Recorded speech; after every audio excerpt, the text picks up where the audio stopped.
welcome to Building on a Budget Models. Today we'll be looking at this, we'll be unboxing it, the Jaguar XJ220 by Heller. As you can see from the front, product code there, 100 pieces, 1 to 24 scale. This set came with paints, glue and a brush, although I bought it on eBay and it didn't have any of those left over anymore. You can see there on the side what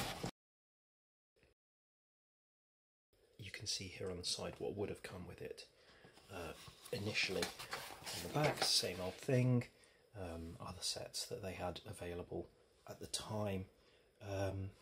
So I would probably estimate that this was released sometime in the early 2000s, because you can see the age of some of the other cars here. It says here Citroen Xero 2001, for instance. I can't see a year of production.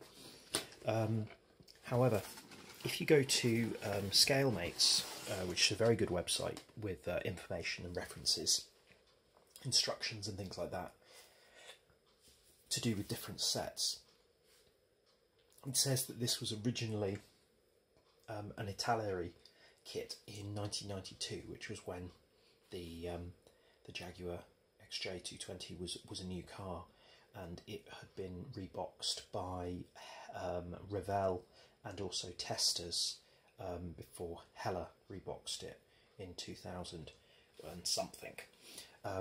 Yeah, anyway, let's open it up and take a look. Firstly, the instructions are in black and white, and multilingual as well. They're very complicated, a lot of pieces here going on in the same place. It's got the Humbrol paint codes, and there's some things about decals, but it's quite detailed. I mean, the car itself obviously has an exposed mid-engine, so that's probably why the engine has so much detail.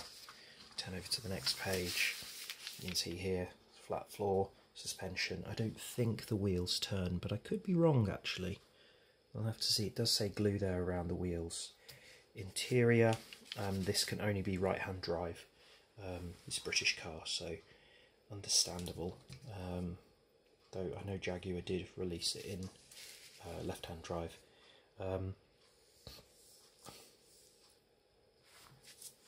Yeah. Carry on. More information here, and finally putting it together. Yeah, information here about the car. The XJ220, it was called 220 for the speed that they estimated it would get to, 220 miles an hour. It's approximately 350 kilometers per hour. It was unveiled to the public during the Tokyo Salon in September 1991. The fabulous two-seater coupe with a central rear engine has advanced technology, high performance and the customary Jaguar luxury. The total production run for this prestigious sports car, presented as the fastest in the world, was deliberately restricted to 350. Most reserved in advance by rich collectors who did not wish to miss out on this marvel, fruit of the work of the prestigious British firm. Series production of the XJ220 began in early 1992 at the rate of 2 cars a week. The characteristic elegance of Jaguar was retained for the aluminium bodywork without losing sight of aerodynamic imperatives.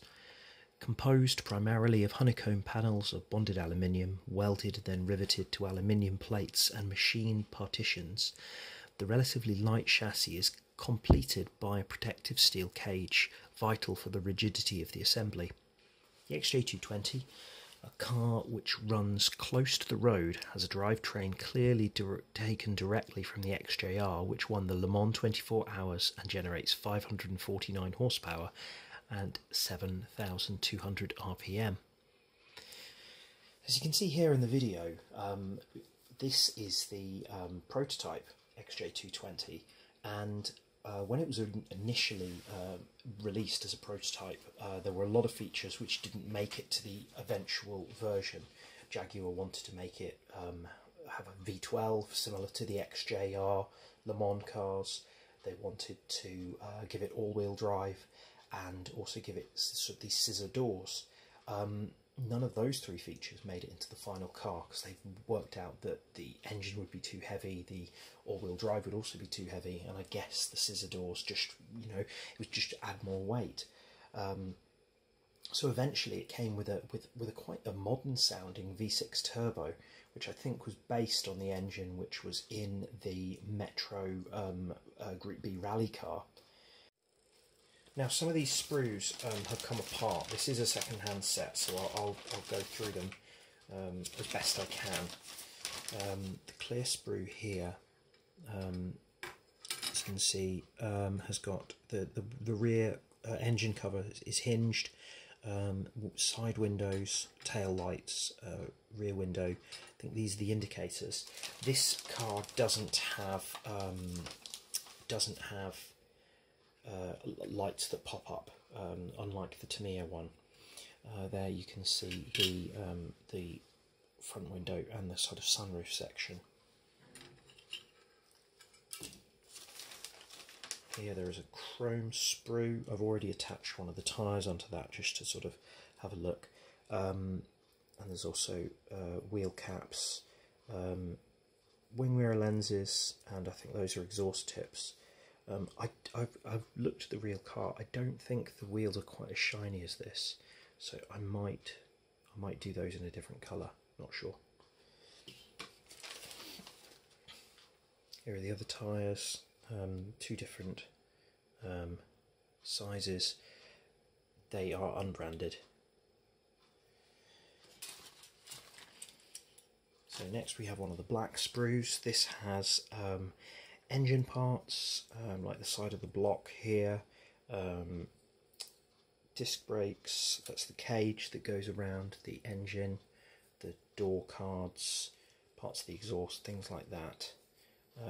Pretty well moulded, I have to say. Steering wheel there. And yeah, I saw one of these cars at a museum last week, and these all look pretty accurate.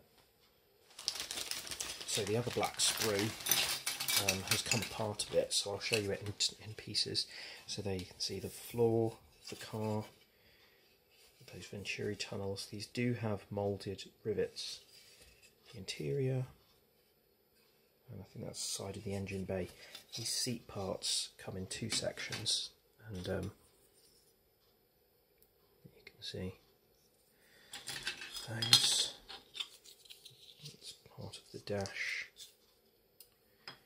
and some more things, like there's a grille, windscreen wiper, two windscreen wipers in fact. That's the rear grille. Okay. Now the final sprue to look at is moulded in blue, a sort of navy blue, and you can see it's come apart a little bit, but I have checked, we do have all the parts, thankfully. The car itself is moulded quite nicely. Now for some reason this sunroof section here was solid. As you can see, the shading is slightly different. Fortunately it still had the outline in there, so using a craft knife I cut that out and removed it. Once I paint it and sand it down a bit, I think it'll look fine. But it's interesting, it's sort of built in sort of two heights. So as you can see here, when I do the bodywork, I'll have to fit some of these pieces in like that before painting them.